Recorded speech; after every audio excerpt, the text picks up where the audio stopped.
Family's in the house. All right, so I want to thank everybody for coming today for our Law and Government Career Fair session. My name is Hazel Pina, and I'm one of the alumni coordinators at Inwood Academy. And my name is Alyssa Weaver. I'm the other alumni coordinator at IAL. And now we'd like to have our panelists introduce themselves. All right. Is that me? Yes. Thank you.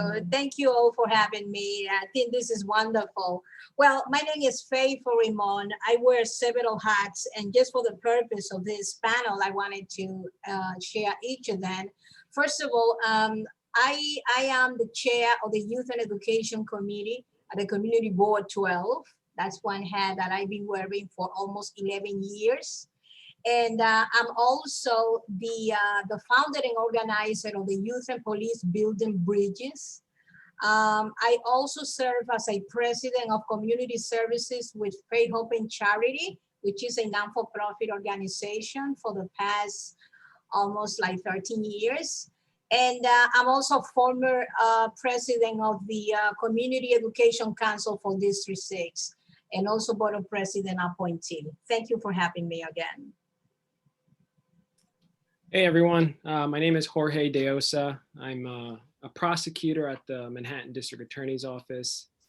My resume is not as impressive as Faye over here, but I've been there for a couple of years now. And I guess I don't know if I should go into how I got there right now. Is that what you wanted me to do? So I kind of had a weird path. I didn't have a straight path into law. I didn't go from undergrad to law school. I went from undergrad, I got my master's, and then I went to law school. And that's how I ended up as a prosecutor. That's wonderful.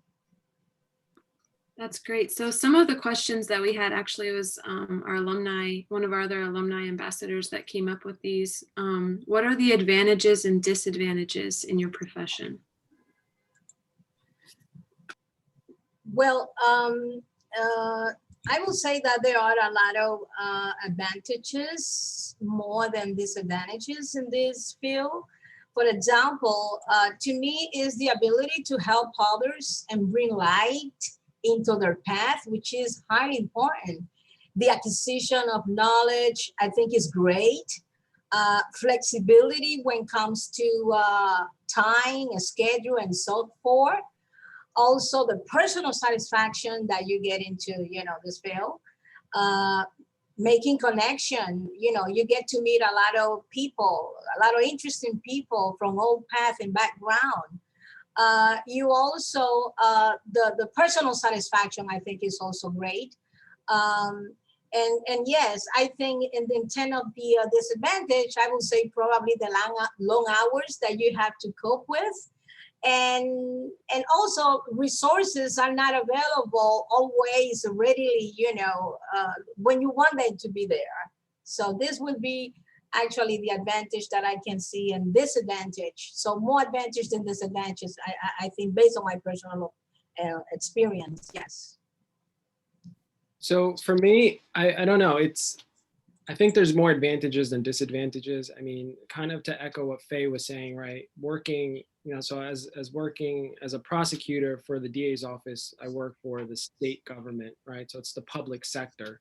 And kind of what Faye was touching upon in terms of resources, that's a disadvantage. The resources aren't as available as it would be for the private sector, right? So you're kind of working with what you got, and it's really not a lot. But I think being a prosecutor, although I find a lot of advantages to it, I think there's this misconception of what a prosecutor is. And so one of the disadvantages that I find is that it's misunderstood, right? And it's misunderstood by people from my community as a Latino and people of color, it's misunderstood. And I think that's a disadvantage sometimes. But as far as advantages, I love what I do because what I'm doing is I'm serving the community, right? I'm trying to make sure that,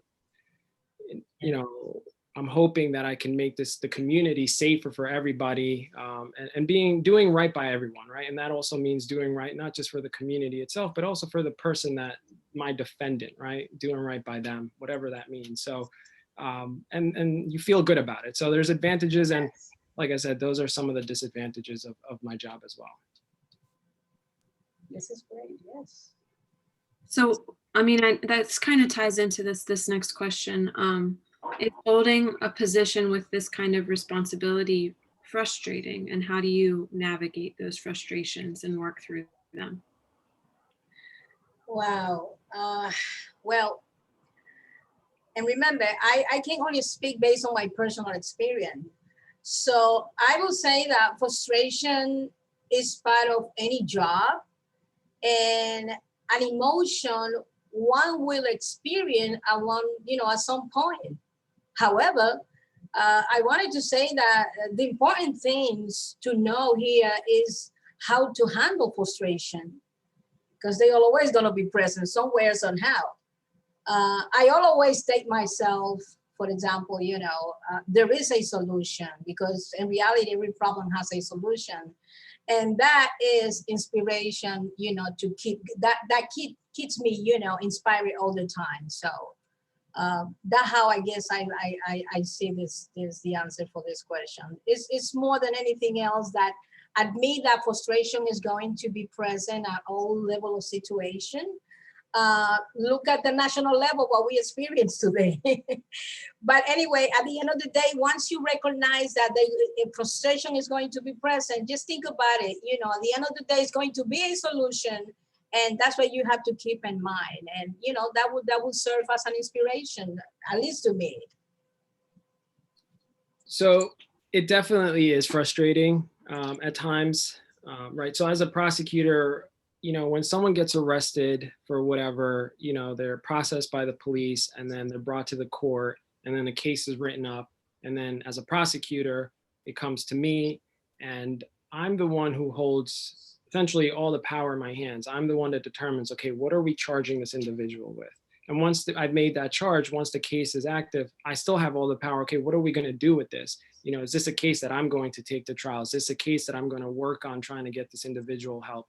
Right? I have the power, as opposed to a defense attorney who just has to defend and really just try to ask me to what I can do, but I'm the one who holds all the keys. And that could be frustrating, because you walk this fine line of trying to make sure that what you do is right, but you have to accept the fact that no matter what decision you make, there's always going to be someone that's not happy, right? So right. Do I prosecute this individual and send them to jail, and now that person is in jail and that person's family is upset, but the community is happy? Or, on the flip is, do I try to work with someone and try to get them help and make them happy and their family happy, but then the community is upset because sometimes the community may feel like justice wasn't done. And so it's no matter what I do, you're never going to please everyone. But I don't take that power lightly, right? It's not an easy decision to make, but so yes, to keep it short, it is frustrating. As you can see, I'm like, getting around. But yes, it can be frustrating to have that power. Yeah. It's so interesting to hear like a community leader and an attorney talk about, I'm not gonna say the same things, but like similar problems. But I would say that leaders in the community kind of work together. So I want to know, like, because I see an attorney as a leader, and I see someone that holds your position as Faye as a leader as well. How do you say that you work with other parts of the community? Because you just said that you have to work with kind of not work with the community, but like some of the struggle is determining how to make a prosecution and either making one or the other person angry.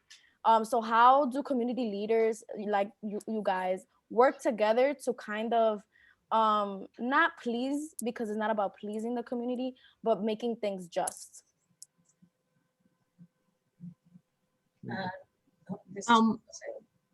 If I don't mind me and Jorge jumping in for a second here, I think as I shared earlier, my name is Eli Silvestre, and I work particularly for the Community Partnerships Unit, and my title is a community coordinator. So the Manhattan District Attorneys, as a prosecutor's office, we also have a community partnerships unit, or some people might know as community affairs unit. So that's when people with my title can come in to work closely with the community.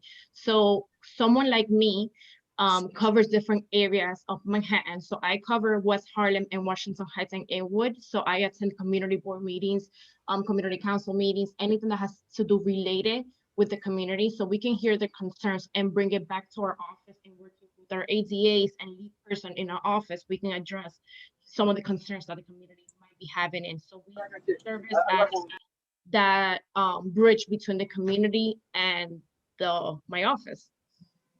So that is one of the ways that we work together. And for example, we're coming together by building community. So this is another way that the Manhattan District Attorney's Office gets to work with community members in order to address their concerns, and also, what are you looking for and how can we tweak it and target it in order to service your needs and concerns.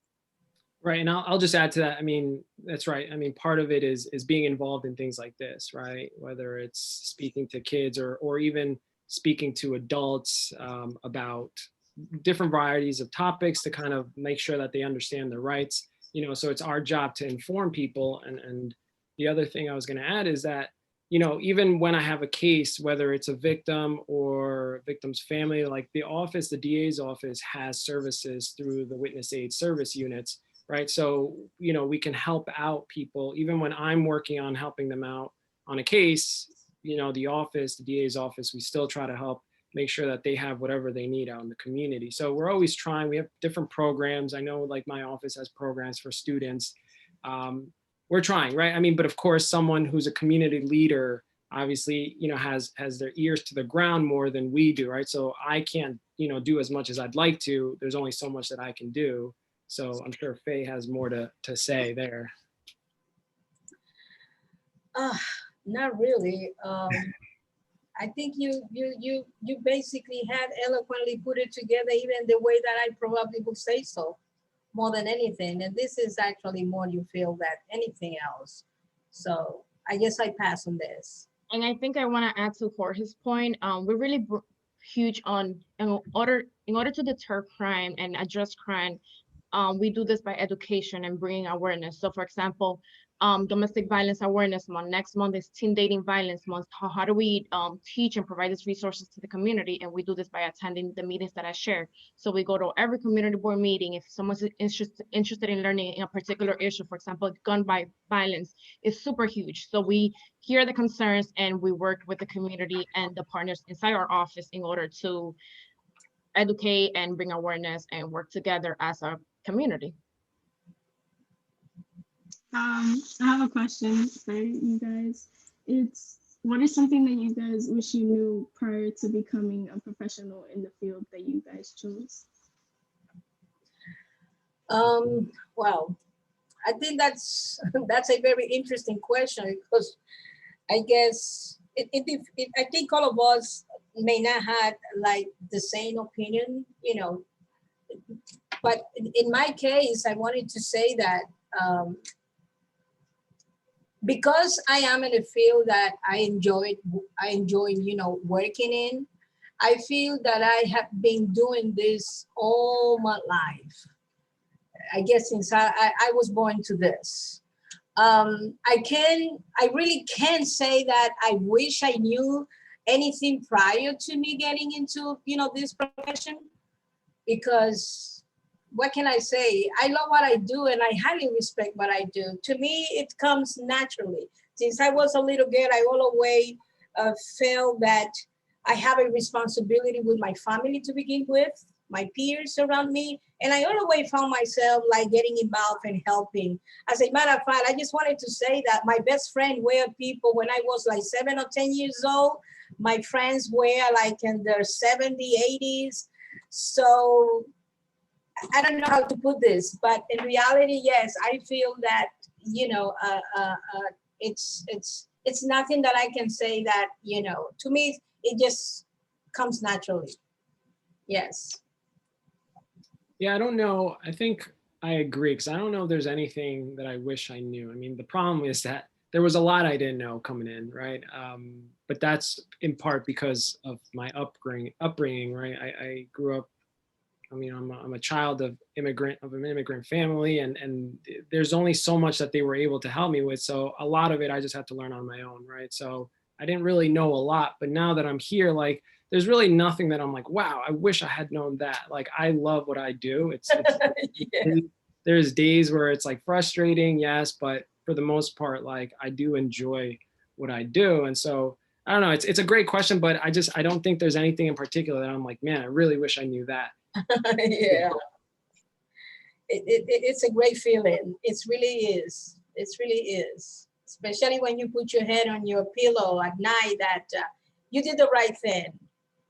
Yes. So on like a normal day or week, what are some of the things that you all do? Like for our students who are wanting to learn more about what this looks like in the day-to-day grind, can you explain a little bit about that? I mean, this is another reason why I love what I do, because the days aren't similar, right? Like every day is different. And even, I can wake up and be like, okay, here's the list of things I need to do, A, B, and C, but then I don't end up doing A, B, and C because I'm in the middle of A, and then X, Y, and Z show up. And then I'm like, oh boy. And like even today has just been crazy. So, it's hard to describe, but essentially like, it's just working on my cases, whatever cases I have, it's working on them. It's either, talking to the police or talking to the victims, collecting evidence, trying to find video, that's the part I love the most, like being an investigator, right? And like being a detective. Or, I'm planning, I'm working on legal stuff, or, I have to present this case to the grand jury, or for prepping for trial. Like every day is so different that like, I can't describe what my day is, because every day, it depends what day you're talking about, like essentially. So, but that's what makes this job so interesting, right? It's just nonstop. And so for those who are considering, going into the legal field, like I can't speak for, you have to understand that the legal field is it's not just one thing, it's so many, but it's not a 9-to-5 type of job, right? Yeah. Even though your job says, well, yeah, you're working from 9 to 5, but you're not working from 9 to 5. Like it's just nonstop, right? And that even on weekends, like we get assigned work phones, and those are like the worst thing in the world, because you're trying to just take your mind off of things, and then you're still working. So it's just keep in mind going into this that, it isn't a 9 to 5. It does require a lot of commitment. But if you enjoy what you do, like I was told once by a history teacher of mine in high school, that if you find what you love, you're never going to have to work a single day in your life, right? And that's sometimes how it feels, like, oh, I really enjoy this. It doesn't really feel like work where you're like, oh, I don't like this. So it's a lot, but it's good. Yes. If I may, so in my case, for example, like, Jose said, yeah, every day brings something new I want to add. But in my case, for example, I always, the night before, the day before, I do write my agenda. Once I know, because I need to have some idea what is it that I'm going to be focusing on the next day.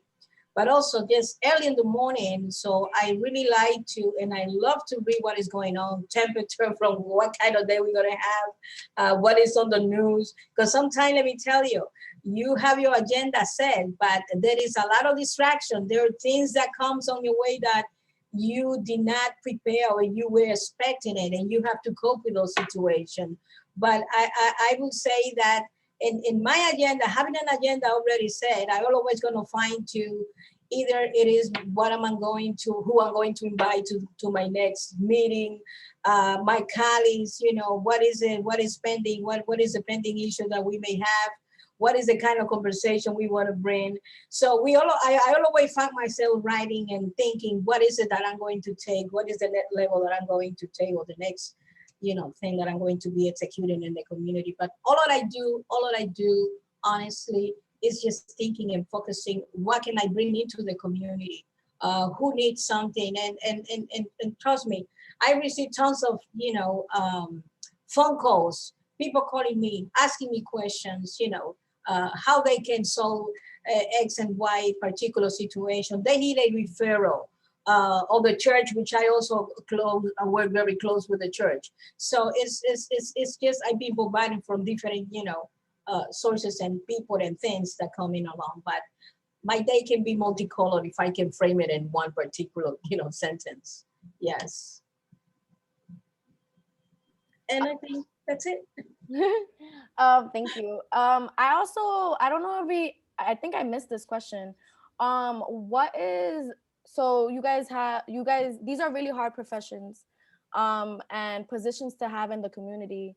So what keeps you there? Like, what is your passion? What led you to this field? And what keeps you there? Well, to me personally, I think I feel that, let me begin with my name. I have three names. My name is Fe, Esperanza, y Caridad. In my birth certificate, that's what I have, Faith, Hope, and Charity. And I feel that my code has a lot to do with my names. I always have, I'm a woman of faith, and I have tremendous, hope in everything, in every path of life that I, been conducting myself. And I think that since a little girl, I've been attracted to help others, and to help others mean, public service, because you can go, for example, in private sector, and there was an incident in my life in which I was in tourism. I used to work in the corporate field, but I didn't feel any satisfaction. I get to meet a lot of people. I get to travel a lot and do a lot of things. Oh, I did a lot of things, but I never felt that, I didn't feel that connection until I started volunteer. My first volunteer job was at the Isabella nursing home. And there, from there, in early 90s, that's when led to me to change or switch career. And I started also working, I was referred to work in a correctional facility. And that's when my call actually, I guess that when I decided to certify, this is definitely what I want to continue, doing. But I don't know if I deviating from your question, but the bottom line is that what led me and there, I think that was just the voice inside of me, my heart, my feelings actually drew me into that path. If that answered your question. Not sure. Is that it? For me, it's quite interesting. So, like I mentioned, as a Latino, my mother and my father both Latinos, and as I'm sure a lot of you are aware, our history in Latin America is unfortunately covered with a lot of human rights violation, a lot of injustice that occurred. And so growing up, I grew up on the stories of my parents, right? Why they came to this country because of the conditions in their countries, right? And there was just a lot that was going on that just wasn't right. And so, I remember as a kid, I'd go visit these countries and I'd see it for myself. And then, when I went off to college, I decided, hey, one part of history that isn't really explored in high school, or at least in my high school, was, the Latino history. And so I started to kind of get into that. I took Latino history classes. And so I was like, wow, I'm really interested in human rights, in international human rights. So I got my master's in Latin American studies. And then I went to law school and I studied at The Hague, which is in the Netherlands, where the International Criminal Court is. And I kind of saw how it was playing out. And I was like, wow, I really want to be a prosecutor. My only concern was that, on that level, there's no real way to enforce a lot of things. And so, you can have the International Criminal Court say, hey, this person should be arrested, but no one's really has the power to go into the country and arrest a leader of a country. And so that was a little frustrating. So, but I knew I wanted to be a prosecutor, right? Because even in my own community, I always saw like good people trying to make a living. And then you just saw a group of people who, for whatever reason, was ruining it for those people. And I was like, man, something has to be done. So for me, that was kind of my call to be a prosecutor, right? And so that led me to, well, if I'm not going to be a prosecutor on the international level, then let me go down to the state level. And that's how I ended up at the DA's office, because it's the same thing, right? I get cases where something happens to a group of people, to a community, and I try, my best to make sure that, I do right by them, right? I try to help them. I try to help whoever needs my help.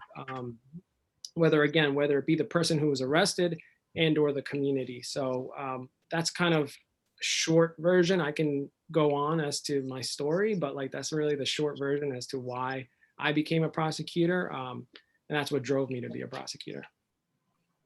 Jose, I'm sure you have even a lot more, to say, but time is the essence, I understand, but I'm sure it's a lot more. And with questions like that, we have the tendency just to say what we think that it would be like the more, the faster and the more, I guess, accurate thing that comes immediately to our head. But I'm sure you have a lot more to share as well. Yeah. This is a powerful testimony. Yes, thank you, Jose.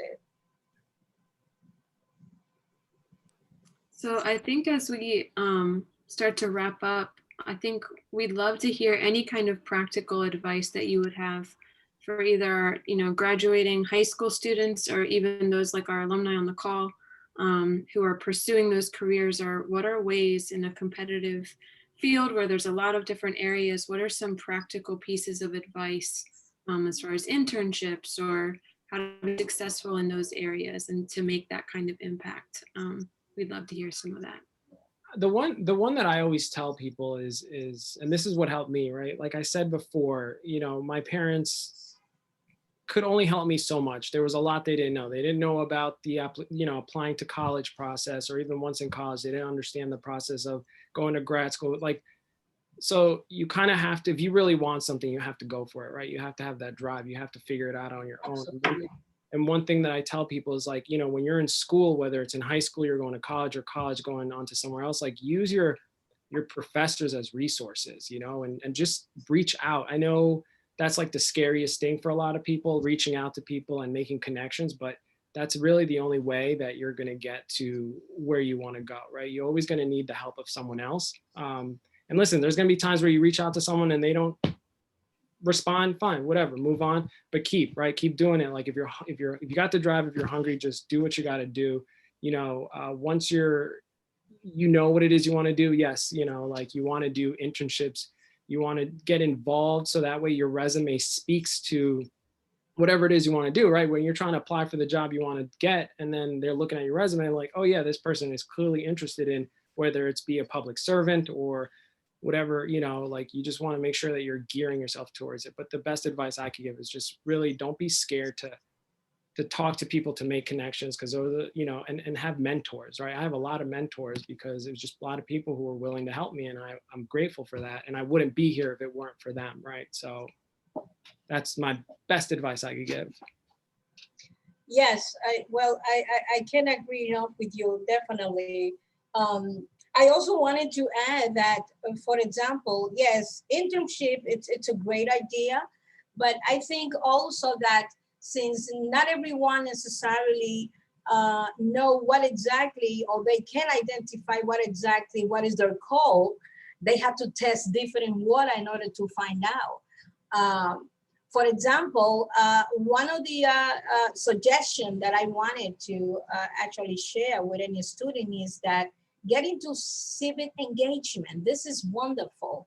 The school had so many resources and ideas how kids can, get in touch with others, or with, let's say, institution in the community.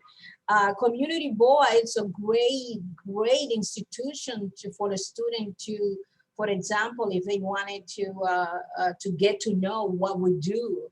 The churches as well, the leaders, for example, the council members, senators, if they wanted to pursue Korean government. And in a humble way, I wanted to say a manner that, any way in which I can help, give direction, and even with a simple phone call for information, I'm willing to help anyone, any young, folks that would like to reach out to me for direction. If I personally may not have that information at hand, I'm sure that I will be able to address that student somewhere. But I think that, yeah, you definitely have to test and be involved in many things as possible, things that you think that give you pleasure. And one very last thing that I wanted to say is, if you feel so confused about what is it that you wanted to do, You may not be so far, maybe you have it just in front of your eyes. Let's say, for example, for folks that they feel pleasure doing something, that every time they start doing that particular task, time flies on them and they feel that they get not enough of them. That might be a clue associated to what is their goal. So pay attention to those details. What is it exactly that really motivates you when you do those things? Any particular task, whatever it might be, because in there might be, again, a clue exactly what is your goal. So get involved as much as possible with any possible institution. And I guess that would be part of what I would like to say. It's a lot more, but time. I want to quickly add, I consider myself very young still. I feel like I graduated college just the other day, and I don't have that long at the DA's office. I'm about to hit 2 years now. Prior to joining the DA's office, I actually worked at Community Board 12 with Faye, where Faye is actually one of the board members. So I couldn't agree anymore with getting involved and having those mentors. I still reach out to my college professors when I needed a letter of recommendation for my current job. I reach out to one of my great mentors at John Jay College, we still are super close. So find out what you're passionate about, find out what makes you happy, and get involved, because you need to figure out if in your head something can look bright and shiny, but once you're doing it, you can find out, actually, this is not for me. I always knew I wanted to be working in law enforcement. I just didn't know what that looked like. In my head, I was going to be a police officer. Then I joined Community Board 12, and Community Board office actually allocated right next to our DA's Washington Heights office. So I'm like, wait, what does exactly the Manhattan District Attorney's does? And I started learning more about it until I heard of an opening. I'm like, I love how that sounds. I can do that. I can be the community coordinator for the Manhattan District Attorney's office, and I get to help people, but also bring justice to our community. So find out what you're passionate about, get involved in what you think that is, so you can actually see if you like it or not. Now I think about becoming a police officer, and I'm like, I can't do that. No, I like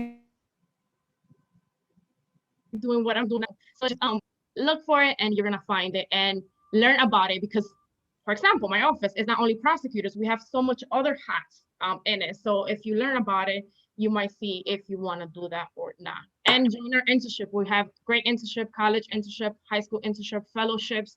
So if you're interested, I can send the information to Hazel or anyone here so you can have them for the summer. Absolutely. And one very last thing that I would like to add: never under no circumstances devote your time and people that may wanted to hold you back or tell you that you can't, because there is nothing that you cannot do if you set and you put your mind on it. Okay, so just I wanted you to take this, that you embrace this idea. Just think that you can do anything. It just matter of discipline, and you put your mind into it. You really want to, you like you have to be sincere and kind of, I really want to do this. And whatever, once you know exactly what is your goal. And if it takes you some time, so let it be, because not everybody it's fortunate enough to know at early age exactly what is their goal. I want to say thank you so much for joining us today. It was really a pleasure to hear all of you. Like, I feel like the most common misconception of people in like community positions or even in as attorneys is that they have they don't communicate with the community, or they don't try to actually hear the voices of the community. And this is a perfect example of how Ellie, yes, how she connects districts, a part of the district attorney's office, and connects them to schools, and is even giving us education on those fellowships, those internships, so that we can put our students in a better place. And even Faye, like, you are a woman of color in a position, in a board position. I used to go to those meetings, those District 12 meetings with my mentor, and we wanted to impact change in our community. And now I'm a counselor at a high school, and that's kind of how I found my way. So like you said, it's not just one thing, it's a lot of different things. So I feel like everything that you guys have said has spoken to our students. Tatiana is actually a junior in college, and Isis is going to graduate college. Two student participants, I mean, she's going to graduate high school, and so is Kiara. And I know Tatiana has even been looking into going into John Jay. I don't know if she actually transferred this semester, but I know that she applied and got accepted. So I really hope that I transferred. you transferred. Yeah. So I just hope like you take some of the stuff that they're saying and like, because I know I think you wanted to be like a police officer or something. An investigator. An investigator, and you see how it can take you to different places. So if you guys don't have any if you have any more gems or anything to offer, we can start hopping off, and this will be the end of our session. Alyssa, if you have any last words, or if the students have any questions, you guys can do that now. Well, in my case, I just wanted to say that please feel free to share my email with any students and anyone that you think that I can possibly help or guide, whether they need an internship, whether they need some career advice or some kind of mentorship, assistance. Like I said before, I may not have all the answers to their questions, but I know where to find them. Yes. Thank you so much. Thank you for having me. Thank you guys for your time. Have a nice day. Yeah. Bye, everyone. Bye. Bye. Thank you. Bye-bye.